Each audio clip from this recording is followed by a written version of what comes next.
Bayangkan, kalau Indonesia cuma diisi satu agama, satu suku, satu cara berpikir, apakah itu masih Indonesia atau cuma nama kosong tanpa jiwa? Di tengah bisingnya intoleransi dan adu kebenaran, ada kisah-kisah kecil yang luput dari sorotan, yang justru menyimpan makna besar. Inilah wajah asli Indonesia. Indonesia bukan sekadar ribuan pulau, tapi ribuan wajah. Dan salah satu wajah terindahnya, hidup damai di sebuah dusun kecil, tersembunyi di kaki Gunung Sawal, Ciamis, Jawa Barat. Dusun Cisuru, tempat umat Islam, Katolik, Protestan, dan penghayat Sunda Wiwitan tinggal berdampingan, tanpa bentrokan, tanpa curiga, tanpa kata mayoritas. Selamat datang di Hit Story, tempat kisah-kisah luar biasa yang tak cuma memikat, tapi menghidupkan makna di balik realita. Kali ini, kita menguak wajah Indonesia yang sesungguhnya, bukan dengan konflik, tapi lewat harmoni yang membungkam perpecahan. Dusun Cisuru, desa terpencil di Kertajaya, Ciamis. Di sini, keyakinan bukan jurang pemisah, melainkan tali pengikat.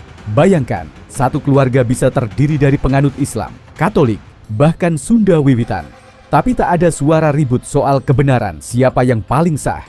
Warga saling bantu saat membangun masjid dan ikut kerja bakti saat gereja dibersihkan. Mereka paham satu hal penting, bahwa perbedaan bukan alasan untuk berjarak, tapi alasan untuk belajar. Hebat ya. Udah biasa hidup damai aja di sini Maya. Oke. Dalam masyarakat kita, seringkali kata toleransi hanya berhenti di mulut. Tapi di sini, toleransi bukan jargon. Toleransi itu kehidupan sehari-hari. Seorang ibu Sunda Wiwitan bisa ikut menyuapi cucunya yang dibaptis Katolik. Anak-anak Muslim tetap datang ke rumah tetangga Kristiani tanpa embel-embel kecurigaan. Ini kan selama ini Ciamis selalu dicitrakan Ciamis teh tidak toleran. Padahal orang Ciamis itu punya kampung, namanya Kampung Susuru. Yeah. Yang masyarakatnya teh ada Wiwitan, ada Katolik, ada Islam, bareng rukun saturunan. Protestan. Ya. Sampurasun Rampes. Ibu teh saha namina? Lilis. Penghayat? Iya. Penghayat apa Katolik? Penghayat. Oh, penghayat. Sunda Wiwitan bukan agama baru. Ia sudah ada sejak zaman leluhur, jauh sebelum Islam dan Kristen datang. Tapi pada tahun 1960-an, banyak penghayat ajaran leluhur ini terpaksa berpindah demi bisa diakui negara. Tak sedikit yang menyamar demi bertahan hidup. Dan kini, perlahan mereka kembali, bukan untuk menuntut, tapi untuk diakui sebagai bagian sah dari Indonesia. Bukan musuh, bukan kelompok sesat, tapi sesama warga negara ini. Tahun seberapa teh? Tahun 1817 kami. Oh, itu zaman Walana. Jadi di zaman Walana teh anu agama Wiwitan teh dibubarkeun. Dari kasabat memeluk agama resmi seorang. Jadi karena tidak boleh. Oke, masuklah Katolik, masuk Protestan, masuk agama Islam. Ada yang masih bertahan Wiwitan nggak waktu itu? Waktu itu ya. Semua beragama. Kan ayah kasabat untuk mencari aman itu harus nyuhan di Camara Putih. Supaya aman nyuhan di Camara Putih. Mengpen buni di Caang negrak bari teka temo. Melihat keajaiban harmoni di Susuru, Deddy Mulyadi Gubernur Jawa Barat tak tinggal diam. Ia bukan sekadar datang, memberi sambutan lalu pulang, tapi ia bawa janji akan merenovasi masjid, gereja diperindah, balai penghayat Sunda Wiwitan dibangun megah. Desa ini akan dijadikan kampung toleransi dengan gapura budaya, jalanan beridentitas Galuh, dan estetika yang menunjukkan inilah Indonesia yang sesungguhnya. Ameh rapi, miti asup gerbangna engke gerejana ku abdi dipangbangunkeun. Masjidna ditata deui. Ya kan? Ieu balai pasamona ditata sadayana. Mudah-mudahan ieu kampung jadi contoh bagi dunia. Ya. Banyak dari kita sibuk mempertanyakan siapa yang paling benar, padahal yang lebih penting adalah siapa yang paling bisa membawa kedamaian.